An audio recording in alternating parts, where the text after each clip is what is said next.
Доброго времени суток, друзья! Вы на канале Дивный творческий мир, а я сегодня решила напомнить вам об одном из своих старых видео, которому уже 4 года. Возможно, многие из вас его даже не видели. Вот шкатулочка, как она выглядит на сегодняшний момент. Как вы видите, она прекрасно сохранилась. Может быть, на крышке из-за того, что открываем, закрываем, появились какие-то потертости, но они ее все равно абсолютно не портят. Вот эти розочки сделаны с помощью массы для лепки, из остатков массы. Давайте посмотрим, из чего все это было сделано. Дальше посмотрим уже сам мастер-класс. Внутри шкатулочку я не окрашивала, так как предполагала использовать ее для всяких печенюшек и конфеток. А крышку я, конечно, задекорировала. Вот эти розы сделаны из фоамирана. И вот за 4 года все с ними прекрасно. Вот эти беленькие зефирки сделаны из шпаклевки, разведенной клеем ПВА и водой. И потом с помощью шприца я просто отсаживала их на фольгу и высушила. Вот и все. Приклеиваю я все детали на полимерный клей в данной работе. Вот эти чашечки я сделала с помощью формочки от конфет. В коробке конфет была формочка в виде чашечек. Я ее сохранила и потом просто отлила гипсовые отливки. Ягодки сделаны просто из массы для лепки в виде шариков. Печенюшки — это также масса для лепки. У меня есть молд вот такой с надписями, там ручная работа, еще какие-то надписи. И в итоге они очень напоминают печенюшки. Я сделала эти формочки с помощью молдов и окрасила в цвет, подходящий к цвету печенья. Ну, добавила листочки, пару бусинок, немножко декора. И вот эти же чашечки я отлила, чтобы получились фигурки в виде инжира. По крайней мере, хотела сделать что-то похожее. А теперь смотрим мастер-класс. Вот те самые гипсовые заготовочки, о которых я вам говорила, всякие отливочки из массы для лепки, из гипса, который я храню. Я развела краску, взяла белую акриловую краску и добавила вот такой кулер оливкового цвета. Получился очень приятный оттенок. Теперь я окрашиваю баночку. Предварительно баночку я обработала спиртом и слегка ошкурила наждачной бумагой, чтобы сцепление с краской было лучше. И теперь окрашиваю 2 слоя с просушкой, чтобы не было просветов.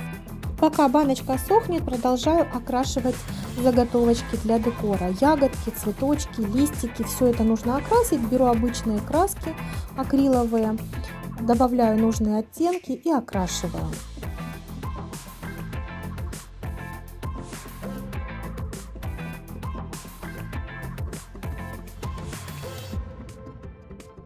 Две фигурки в форме чашечек я отлила сплошные, без углубления, без впадины внутри, для того, чтобы нарисовать что-то похожее на инжир. По крайней мере, мне это виделось именно так. А остальные чашечки я уже отлила с углублением. Для инжира делаем розовую серединку и рисуем косточки в виде желтых маленьких точечек. Оставляем контур примерно 4-5 миллиметров. И этот контур, а также внешнюю сторону окрашиваем в зеленый такой фисташковый цвет. Потому что инжир бывает нескольких сортов, бывает фиолетовый, бывает зеленый. Вот эта формочка из коробки от конфет в виде чашечек. Я развожу гипс. Вот, и начинаем заливать формочки гипс. Я сделала сразу достаточно густой гипс, чтобы он как можно быстрее застыл.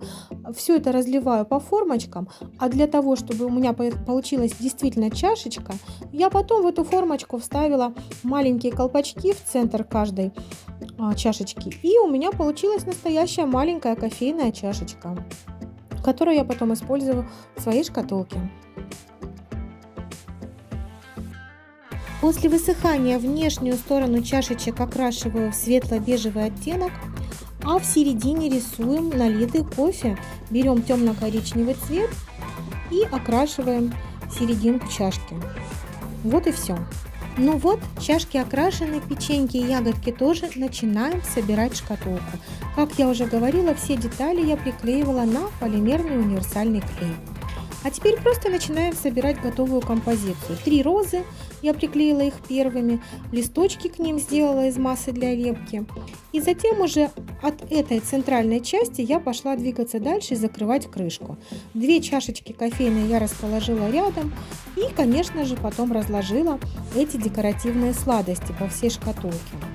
И получилась достаточно заполненная, такая яркая крышка. Если честно, все мои друзья и знакомые думали, что я приклеила настоящие печеньки. Говорят, ну а что, может, ты их просто лаком покрыла? Но на самом деле это печенюшки из массы для лепки, хотя смотрится достаточно реалистично. И вот такая шкатулочка живет у меня в доме, и я ей очень рада. Почему-то я ее очень люблю, хотя ей уже столько лет. Но вот она такая веселая, и мы ей до сих пор пользуемся. Конечно же, не забудьте все вот эти детали, покрытые краской, и саму шкатулку покрыть акриловым лаком.